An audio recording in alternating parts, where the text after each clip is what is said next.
بھائی دوستو بزرگوں، اللہ رب العزت نے ہم کو جو دین دیا ہے، یہ دین کی اساس اور دین کی بنیاد یہ قرآن پاک ہے۔ ساری دنیا کی تعلیمات، ساری دنیا کی ترقیات، یہ سب کے سب قرآنی تعلیمات کے تابع ہے۔ اس لیے اللہ رب العزت نے اس قرآن پاک کے حفاظت کا خود ذمہ لیا ہے، اور خود ارشاد فرما رہے ہیں،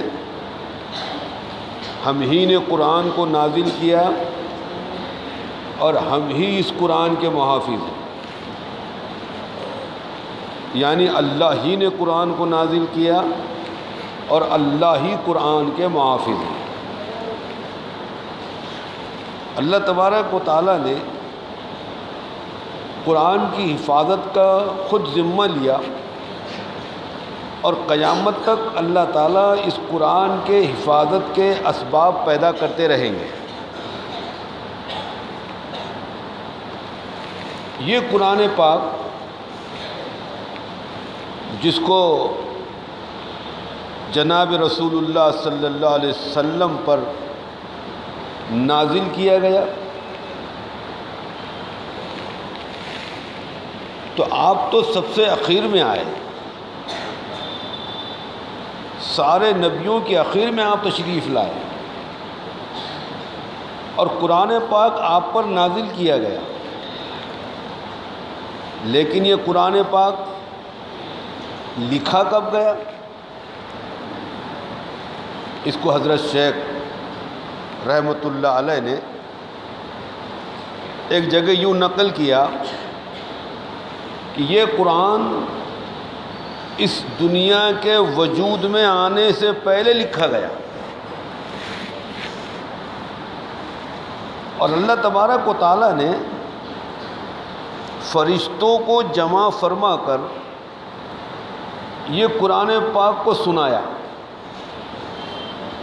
کلام اللہ کا ہے اور اللہ ہی سنا رہے ہیں، تو کیسے سنائے ہوں گے؟ اور سننے والے فرشتے ہیں۔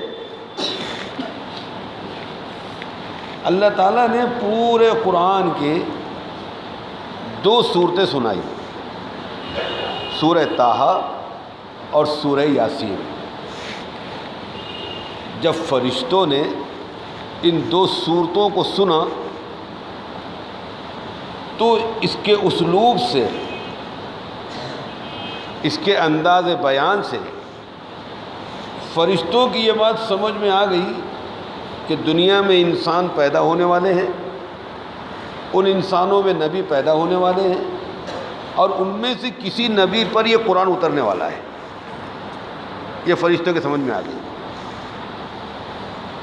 تو فرشتوں نے اس 2 صورتوں کے سننے کے فوراً بعد کہا، مبارک ہے وہ لوگ، یا خوشخبری ہے ان لوگوں کے لیے جن پر یہ قرآن نازل کیا جائے گا۔ یعنی ہم دنیا میں سب سے اخیر میں آئے، اور دنیا بننے سے پہلے فرشتوں نے اس قرآن کی وجہ سے ہم کو مبارکباد دے دی۔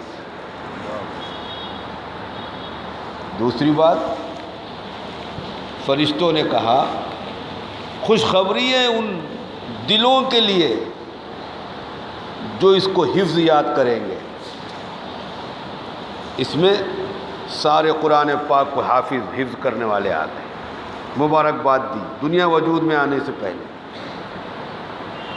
پھر کہا خوشخبری ہے ان کے لیے جو اس کی تلاوت کریں گے۔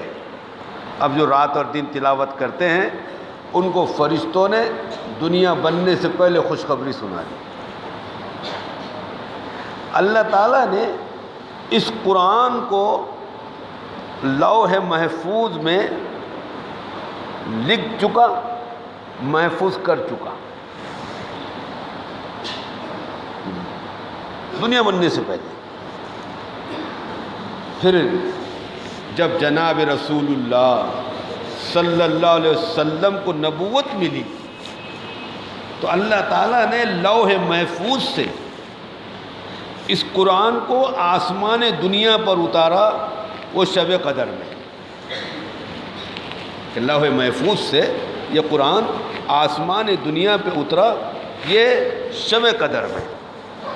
اور پھر نبوت ملنے کے بعد وقتاً فوقتاً، موقع بموقع، تھوڑا تھوڑا یہ قرآن 23 برس میں رسول اللہ صلی اللہ علیہ وسلم پر اتارا گیا۔ اب اللہ تعالیٰ نے اس کی حفاظت کا خود ذمہ لیا تو اسباب پیدا فرمائے۔ جب وحی آتی اس وقت میں رسول اللہ صلی اللہ علیہ وسلم کو یہ فکر ہوتی کہ اب اس کو یاد بھی کرنا ہے، لوگوں کو سنانا بھی ہے، اور قیامت تک اس کی حفاظت کا سامان بھی ہونا ہے۔ تو رسول اللہ صلی اللہ علیہ وسلم اس قرآن کو حضرت جبرائیل کے ساتھ دہراتے جاتے تھے تاکہ یاد ہو جائے۔ اللہ تعالیٰ نے حضرت جبرائیل کے ذریعے سے کہلوایا، نبی جی جب جبرائیل علیہ السلام آپ کو قرآن سنایا کریں تو آپ ان کو دہرایا نہ کریں جلد بازی میں۔ جبرائیل کے قرآن سنانے کے بعد آپ کے دل میں اس قرآن کو راسخ کرنا یہ ہماری ذمہ داری ہے۔ تو رسول اللہ صلی اللہ علیہ وسلم اب مطمئن ہو گئے، اب جو قرآن حضرت جبرائیل سناتے وہ رسول اللہ صلی اللہ علیہ وسلم کو یاد ہو جاتا، آپ کے دل میں وہ راسخ ہو جاتا۔ اب پھر اللہ کے رسول صلی اللہ علیہ وسلم نے دوسرا نظم یہ کیا کہ اب خود کو تو یاد ہے، اب اس کے آگے اس قرآن نے چلنا چاہیے، امت کے اندر عام ہونا چاہیے۔ تو آپ جو لکھنے پڑھنے والے صحابی تھے ان کو بلا کر درختوں کی چھال پر، جانوروں کی ہڈیوں پر، کچھ جو لکھنے کا سادھن ہوں گا اس وقت میں اس پر یہ قرآن پاک کو لکھا دیتے، اور کچھ صحابہ اس کو یاد بھی کر لیتے۔ یہ سبب اللہ تبارک و تعالیٰ نے بنایا قرآن کی حفاظت کا۔ پھر اب یہاں تک کہ قرآن ایسا پھیلا ہوا تھا، بکھرا ہوا تھا، لوگوں کے سینوں میں محفوظ تھا، اور جناب رسول اللہ صلی اللہ علیہ وسلم کا وصال ہو گیا۔ یعنی نبی علیہ السلام کی زندگی میں قرآن کتابی شکل میں نہیں تھا جو ہمارے سامنے ہے، اس شکل میں نہیں تھا، بکھرا ہوا تھا، سینوں میں، کاغذوں پر، ہڈیوں پر، چمڑوں پر، درختوں کی چھالوں پر، پتھروں پر۔ حضرت عمر رضی اللہ تعالیٰ عنہ کے ذہن میں یہ بات آئی، من جانب اللہ یہ قرآن کو اکٹھا کرنا چاہیے، یہ اللہ کی طرف سے۔ حضرت عمر کے اس رائے پر ساری امت نے ان کا احسان ماننا چاہیے، ورنہ آج ہم کو قرآن اس کتابی شکل میں نہیں ملتا۔ مشیت خداوندی حضرت عمر رضی اللہ تعالیٰ عنہ نے حضرت صدیق اکبر کو رائے دی کہ قاری حضرات شہید ہوتے چلے جا رہے، دنیا سے رخصت ہوتے چلے جا رہے، اور جن کو یاد ہے ایک وقت آئے گا سب ختم ہو جائیں گے، اور یہ جو قرآن بکھرا ہوا ہے مختلف جگہوں پر یہ بھی ضائع ہو جائے گا۔ تو آئندہ آنے والی امت تک یہ قرآن کیسے پہنچے؟ تو صدیق اکبر تو ایک دم کانپ گئے کہ عمر جس کام کو رسول اللہ نے نہیں کیا اس کام کو میں کیسا کر سکتا ہوں؟ نبی نے نہیں کیا، اتنی خیر کی بات تھی تو یہ نبی کے ذہن میں بھی آتی تھی۔ صدیق اکبر تو کانپ گئے، لیکن عمر فاروق پر ایسا انشراح تھا اس بات کا، وہ بار بار بولتے رہے، نہیں ابو بکر یہ کرنا ہے، نہیں ابو بکر یہ کرنا ہے، یہ نہیں ابو بکر یہ کرنا ہے۔ صدیق اکبر رضی اللہ تعالیٰ عنہ کہتے ہیں حضرت عمر کے بار بار کہنے پر اللہ تعالیٰ نے میرے سینے کو بھی کھول دیا، یہ ہونا چاہیے جمع۔ اب قرآن جمع، اب کون کرے، کون کرے اس کو؟ ایک صحابی ہیں، ان کو بلایا، وہ کاتب وحی بھی تھے اور لکھنا پڑھنا بھی جانتے تھے، قرآن بھی یاد تھا اور رسول اللہ کی صحبت اٹھائی تھی۔ ان کو بلایا کہ تم کو یہ قرآن جمع کرنا ہے۔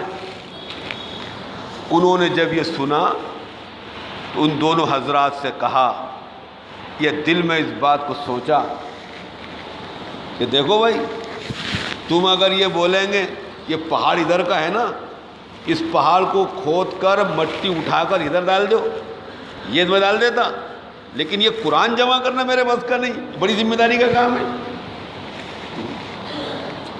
کیونکہ صدیق اکبر رضی اللہ تعالیٰ عنہ خلیفۃ المسلمین تھے اور امیر تھے۔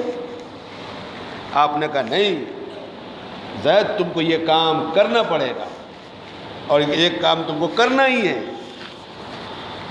اب چلو کام میں لگے، سب طرف سے قرآن کو جمع کیا، کئی طرف سے اس کی تصدیق کی، اس قرآن کو ایک جگہ جمع کیا۔ اب قرآن جمع ہو گیا۔ یہ قرآن پاک کے حفاظت کا دوسرا سبب تھا۔ اب صدیق اکبر رضی اللہ تعالیٰ عنہ کا بھی وصال ہو گیا اور حضرت عمر رضی اللہ تعالیٰ عنہ کا دور خلافت بھی ختم ہو گیا، آپ کی بھی شہادت ہو گئی، دور عثمانی آیا۔ یہ جو قرآن جمع ہوا تھا، یہ قرآن پورے مملکت اسلامی میں پہنچا تو لوگوں نے اختلاف کیا اس کے ترتیب میں، اس کے پڑھنے کے انداز میں، لحن میں اختلاف ہوا۔ اب حضرت عثمان رضی اللہ تعالیٰ عنہ نے کے سامنے یہ بات آئی کہ ابھی تو یہ خیر القرون ہے، رسول اللہ صلی اللہ علیہ وسلم کو جائے ہوئے زیادہ عرصہ نہیں گزرا، ابھی تو قریب کا زمانہ ہے، قیامت تک دنیا کو چلنا ہے۔ آج صحابہ کے اندر یہ اختلاف ہے تو آئندہ امت میں کتنے اختلاف کا سبب بنے گا؟ تو حضرت عثمان غنی رضی اللہ تعالیٰ عنہ نے پھر اس قرآن کو یہ موجودہ شکل دی۔ یہ شکل جو ہے یہ حضرت عثمان کے زمانے میں کتابی شکل میں اس طرح آیا۔ انہوں نے بڑی صورتوں کو پہلے، اس سے چھوٹی اس کے بعد، اس سے چھوٹی اس کے بعد، اس سے چھوٹی اس کے بعد، اس ترتیب سے اس قرآن پاک کو جمع کیا۔ اب یہ مصحف عثمانی ہے، یعنی حضرت عثمان رضی اللہ تعالی عنہ نے اس شکل میں اس قرآن کو ترتیب دیا اور اللہ تعالیٰ نے ان کے اخلاص کی برکت سے ساری دنیا میں قیامت تک آنے والی امت میں اس قرآن کو مقبول فرمایا، عام فرمایا، اور یہ قیامت تک انشاءاللہ چلے گا۔ اب یہ شکل تو قرآن پاک کی ہو گئی۔ اب جیسے جیسے زمانہ بڑھ رہا ہے، آبادیاں بڑھ رہی ہے، 250 کروڑ، 175 کروڑ دنیا میں مسلمان ہیں اور 56 سے زیادہ ممالک پر مسلمان حکومت کرتا ہے، ہر دنیا کا چوتھا آدمی مسلمان ہے۔ اب یہ پوری امت میں اس قرآن کی حفاظت کا سامان کیا ہو؟ درمیان میں بڑے احوال بھی آئے، بڑے حالات بھی آئے، لوگوں نے قرآن پاک کو مٹانے کی کوششیں بھی کی، لیکن اللہ نے اس کی حفاظت کا وعدہ کیا تھا تو اللہ تعالیٰ نے ہر دور میں اس قرآن کے حفاظت کا سبب بناتے رہے۔ اب ہر طرح کے لوگ اسلام میں داخل ہوئے، ہر زبان کے بولنے والے اسلام میں داخل ہوئے۔ اب ضرورتیں بڑھ گئی تو اللہ تعالیٰ نے پھر اس کے حفاظت کے سامان کی صورتیں پیدا کی۔ قرآن پاک کی محنت 4 طرح کی ہے۔ قرآن پاک کی محنت چار طرح کی ہے. ایک تو اس کے الفاظ کی حفاظت ہے،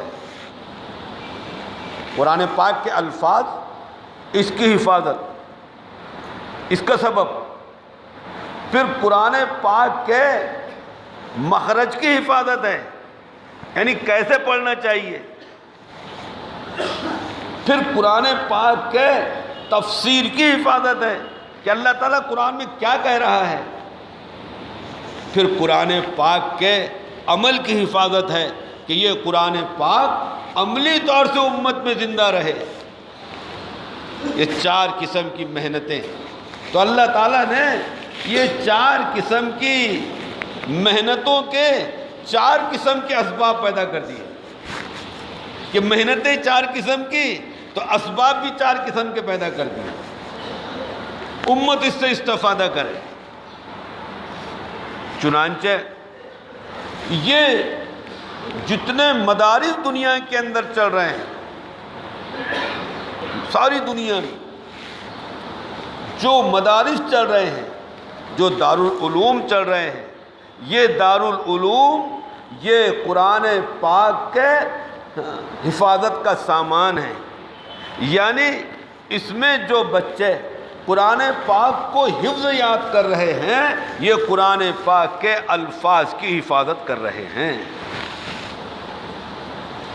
یہ قرآن پاک کے الفاظ کی حفاظت کر رہے ہیں اپنے سینوں میں محفوظ کر کے، اور سبب بن رہے ہیں کہ اللہ تعالیٰ نے کہا ہم ہی نے قرآن کو نازل کیا اور ہم ہی اس کے محافظ ہیں. ایک سبب اس کا یہ حفاظ کرامی بچے ہیں.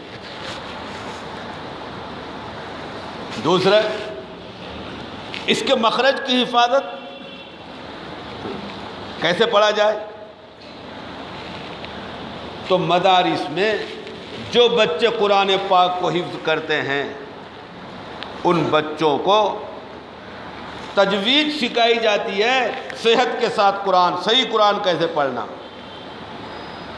قاری بنائے جاتے ہیں. تو قاری حضرات یہ قرآن پاک کے مخرج کی حفاظت کا سامان بنے. یہ دو محنتیں. تیسری محنت اس کے تفسیر کی حفاظت ہے. تو جو علماء اس میں بن رہے ہیں، دارالعلوم میں جو علماء بن رہے ہیں، یہ احادیث کی تعلیم حاصل کرتے ہیں، یہ صحاح کی مشہور و معروف کتابوں کو پڑھتے ہیں، یہ صرف نحو کو سیکھتے ہیں، یہ عربی کے قواعد کو جانتے ہیں، اور پھر یہ قرآن پاک کے تفسیر کے علم کو حاصل کرتے ہیں. تو حفاظ کے ذریعے سے الفاظ کی حفاظت، قاریوں کے ذریعے سے مخرج کی حفاظت، اور علماء کے ذریعے سے تفسیر کی حفاظت. یہ تین محنتیں. اب عمل تو پوری امت کی ذمہ داری ہے.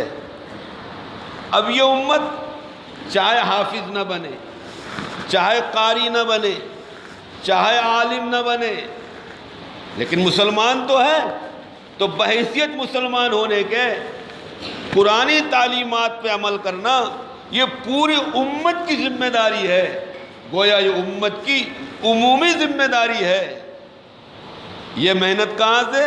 کہ دعوت و تبلیغ کے ذریعے سے یہ عمومی طور سے امت میں یہ قرآن کی تعلیمات کو عملاً زندہ کرنے کی محنت ہے.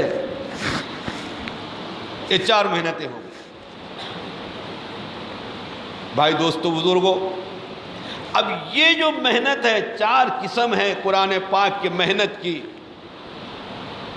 یہ قیامت تک چلتی رہے گی. یہ محنتیں. اب آپ کہیں گے قرآن کی حفاظت کا سامان حافظ بنے، قرآن کی حفاظت کا سامان قاری بنے، قرآن کی حفاظت کا سامان عالم بنے، اور اللہ کے راستے میں نکل کر چند لوگ قرآن کی حفاظت کا سامان بنے. لیکن ان تمام خیر میں ہمارا بھی حصہ لگے کہ ہم بھی قرآن پاک کی حفاظت کا سامان بنے. اور اللہ تعالیٰ نے وہ جو بات کہی ہے کہ ہم ہی نے قرآن کو نازل کیا اور ہم ہی اس کے محافظ ہیں، تو پھر ہم کو اس میں سے حصہ کیسے ملے گا؟ اللہ تعالیٰ نے ان حضرات کو بھی مایوس نہیں کیا، یعنی ہم کو بھی مایوس نہیں کیا، ہم بھی اس کے اندر شریک ہیں۔ ہم کو کیا کرنا پڑے گا کہ ہم کو ایک کام یہ کرنا پڑے گا کہ جو یہ محنتیں ہو رہی ہے ہم اس کے معاون و مددگار بن جائیں، معاون و مددگار بن جائیں، اس میں چندہ دینے والے، اس میں زکوٰۃ دینے والے، اس میں صدقہ دینے والے، اس میں بچوں کی دعوتیں کرنے والے، اس میں بچوں کو محبت سے دیکھنے والے، یہ سارے کے سارے لوگ جو ہیں یہ سبب بنے ہوئے ہیں قرآن پاک کی حفاظت کا۔ تو اجر ملے گا ہر ایک کو، ہر ایک کو اجر ملے گا۔ میں نے ایک واقعہ 2 سال پہلے بھی آپ کے سامنے سنایا تھا کہ ان مدرسوں کو اعانت کرنا اور ان کی مدد کرنا اور ان بچوں کو محبت سے دیکھنا اور ان کی شرارتوں پر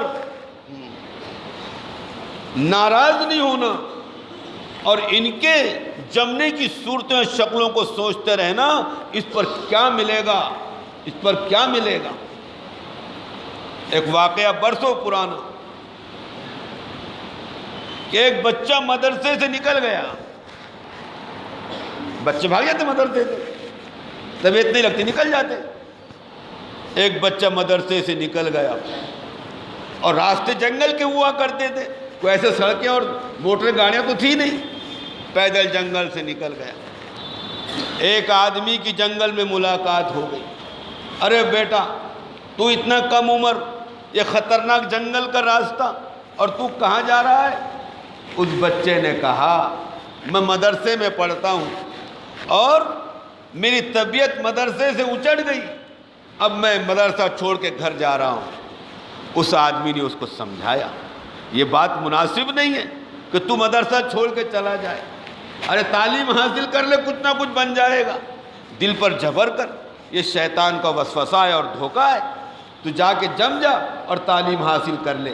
اپنے پاس سے پیسے بھی دیے اور اس بچے کو واپس دی۔ اب وہ بچہ واپس آ گیا، اللہ کو کرنا طبیعت جم گئی اور وہ عالم دین ہو گیا اور مسند درس پر پہنچ گیا، با اخلاق، اہل علم، با ادب، سمجھدار، با صلاحیت۔ اب جب یہ ہو گیا تو اس کو وہ آدمی یاد آیا کہ جس نے یاد مجھے واپس کیا تھا، اگر وہ مجھے واپس نہ کرتا تو آج میں اس مقام کو نہ پہنچتا۔ دعا کرتا یا اللہ کسی طرح اس آدمی سے ایک مرتبہ ملاقات کرا دے۔ اب اہل مجلس میں، ملنے جلنے والوں میں، پیچھے نماز پڑھنے والوں میں کسی کے ذہن میں یہ بات آئی کہ چلو یہ اپنے مولوی صاحب کو حج کرا دو، تو ان کو حج کے لیے بھیج دیا۔ اب یہ آدمی کو پھر وہ آدمی یاد آیا کہ آج یہ حج نصیب ہوا ہے اس واپس کرنے والے آدمی کی برکت سے، یہ اللہ اس سے ملاقات کرا دے۔ اب یہ طواف کر رہے ہیں بیت اللہ کا، طواف کرتے کرتے اس آدمی پہ نظر پڑ گئی جس نے واپس کیا کہ یہ اللہ دعا تو قبول ہو گئی۔ طواف مکمل کر کے ان کے پاس گیا کہ آپ مجھے جانتے ہو؟ کہ میں نہیں جانتا۔ اس نے کہا آپ کو یاد ہے آپ نے ایک بچے کو جنگل سے واپس کیا تھا اور کچھ پیسے بھی دیے تھے، کچھ نصیحتیں بھی کی تھی؟ کہا کہ ہاں ہاں مجھے یاد ہے۔ کہا وہی بچہ ہوں میں، وہی بچہ ہوں۔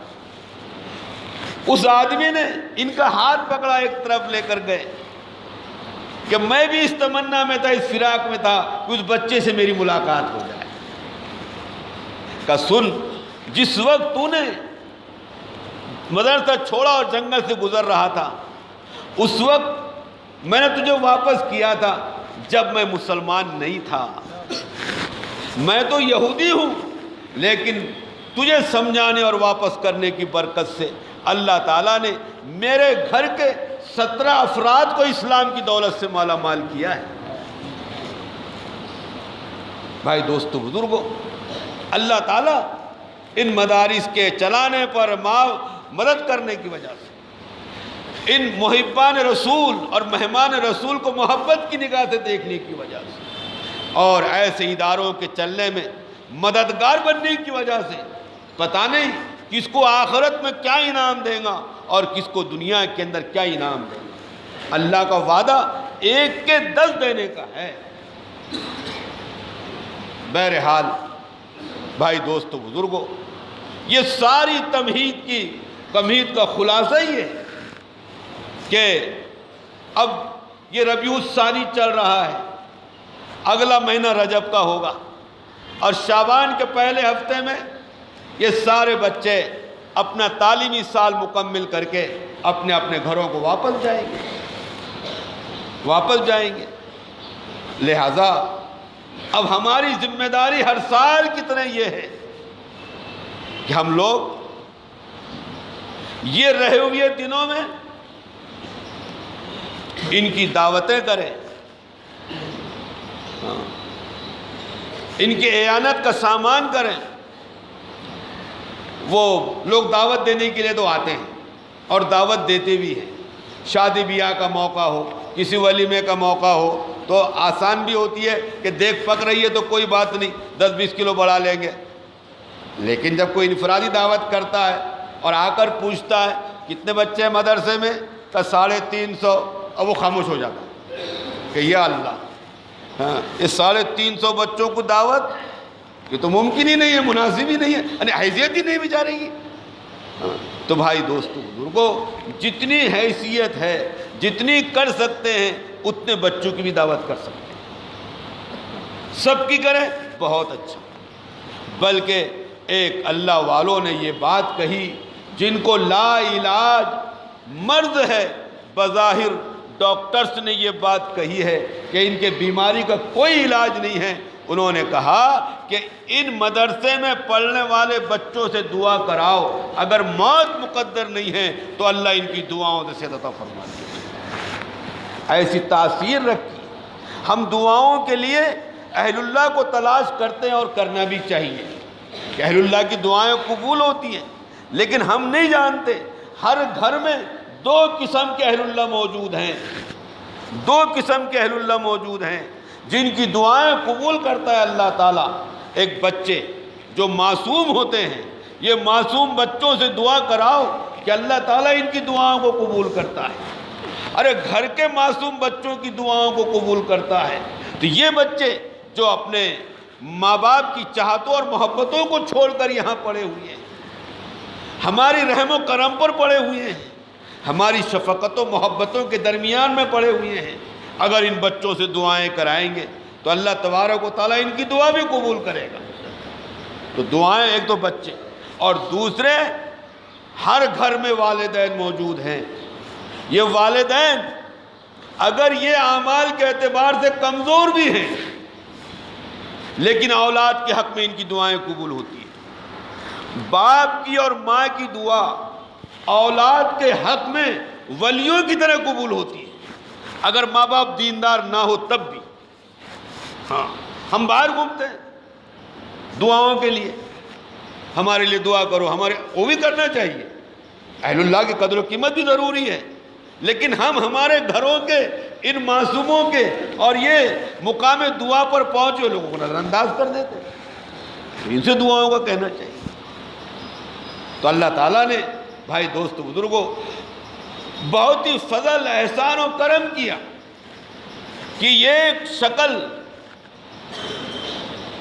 دارالعلوم کی شکل میں ہمارے درمیان میں قائم کر دی۔ اللہ ہمیں اس کے قدر کی توفیق عطا فرما دے۔ آپ کو نہیں پتا کتنی بلائیں اس کی وجہ سے رکی ہوئی ہے، کتنی آفتیں ٹلی ہوئی ہے۔ ہم رات میں سوتے ہیں اور یہ بچے اٹھ کر روتے ہیں، 12 بجے رات تک، 1 بجے رات تک یہ کتابوں کا مطالعہ کرتے ہیں، رات میں تہجد کے وقت میں اٹھ کر تہجد پڑھ کے دعا کرتے ہیں، اپنے سبق کو یاد کرتے ہیں۔ آپ کے درمیان میں، آپ کی چاہتوں اور محبتوں میں، آپ کی اعانتوں میں یہ دارالعلوم، یہ ادارہ پروان چڑھ رہا ہے۔ اللہ تعالیٰ اس کو اپنے فضل سے قبول فرمائے۔ اب کیا ہے، آپ حضرات ہر سال جب یہ بچے جاتے ہیں اپنے گھروں پہ 2 قسم کے ان کے انتظام کرتے ہیں۔ ایک تو سارے بچوں کے لیے کپڑوں کا انتظام کرتے ہیں، یہ کثیر تعداد میں جو یہاں پر طلبہ ہے ان بچوں کے کپڑوں کا انتظام کرتے ہیں، اور دوسرے ان کو انعامات سے نوازتے ہیں۔ حیرت زدہ ہے وہ لوگ جو جلسے کے موقع پر یہاں موجود ہوتے ہیں کہ چھوٹے چھوٹے بچے انعامات ان سے اٹھائے بھی نہیں جاتے، اتنے انعامات دیے جاتے ہیں، اتنے قسم کے انعامات دیے جاتے ہیں، لمبی لمبی فہرست ہوتی ہے انعامات کی ایک ایک بچے کی۔ یہی وجہ ہے کہ اللہ تعالیٰ نے علاقے میں اس ادارے کو مشہور و معروف بنایا ہے، لوگوں کی چاہتیں اور محبتیں۔ اگر تعداد کا تعین ہم نہ کرتے تو علاقے کا سب سے بڑا مدرسہ یہ ہو جاتا، اتنے بچے یہاں پڑھنے کے لیے آتے۔ بہرحال اللہ تعالیٰ آپ حضرات کو خوب جزائے خیر عطا فرمائے، ذمہ دار آپ ہی ہیں، کر آپ ہی رہے ہیں، آپ ہی کے تعاون سے ہو رہا ہے اور آپ ہی کی توجہ سے چل رہا ہے، اور آپ ہی کی دعاؤں کا نتیجہ ہے کہ اللہ تعالیٰ نے یہاں تک پہنچا دیا۔ اب آپ حضرات ابھی بیان کے بعد اور خطبے سے پہلے ہم لوگ ان کے کپڑوں کا اعلان کریں گے، آپ حضرات ان کے لیے کپڑوں کے جوڑوں کا انتظام کر دیں تاکہ نئے نئے کپڑے پہن کر جلسے میں شریک ہو، اور انہی کپڑوں کو پہن کر اپنے ماں باپ کے پاس جائیں اور وہ ماں باپ کے آنکھوں میں آنسو آ جائیں کہ کیسے شفیق لوگوں کے درمیان میں ہم نے بھیجا ہے جنہوں نے ہمارے بچوں کی ایسی خدمتیں کی۔ ایک بات، دوسری بات اطلاع عرض ہے آپ کرنا ہے آپ کو کہ بڑے مبارک ہے وہ لوگ جو اورنگ آباد کے اجتماع میں شریک ہوئے، اور بڑے مبارک ہے وہ لوگ جو کسی وجہ سے نہیں جا سکے لیکن اورنگ آباد کے اجتماع کی انہوں نے دعائیں کی۔ ابھی پچھلے ہفتے نظام الدین جانا ہوا، ساری دنیا کے لوگ وہاں تشریف لائے تھے، ذمہ دار قسم کے لوگ، اللہ نے یہاں سے بھی ہم کو پہنچا دیا۔ وہاں پہ جو کارگزاری آئی، حضرت مولانا سعد صاحب دامت برکاتہم نے روتے ہوئے کارگزاری کے اندر ارشاد فرمایا کہ ساری دنیا میں جو ساتھی ہے، اتنے رسول اللہ صلی اللہ علیہ وسلم نے اتنے لوگوں کے خواب میں آ کر اورنگ آباد کے اجتماع کے کامیابی کی مبارکباد دی، اور ایسی زیارتیں ہوئی ہیں، کہنے لگے بڑے بڑے اجتماعات اس سے پہلے بھی ہوئے لیکن رسول اللہ کی زیارتیں اتنی مرتبہ اتنی زیادہ کسی اجتماع کے اندر نہیں ہوئی ہیں۔ اللہ تعالیٰ قبول فرمائے، نظر بد سے حفاظت فرمائے، اس کے اثرات کو سارے عالم پر مرتب فرمائے۔ باقی باتیں انشاءاللہ آپ کی سنتوں کے اور خطبے سے پہلے، سنتوں کے بعد خطبے سے پہلے۔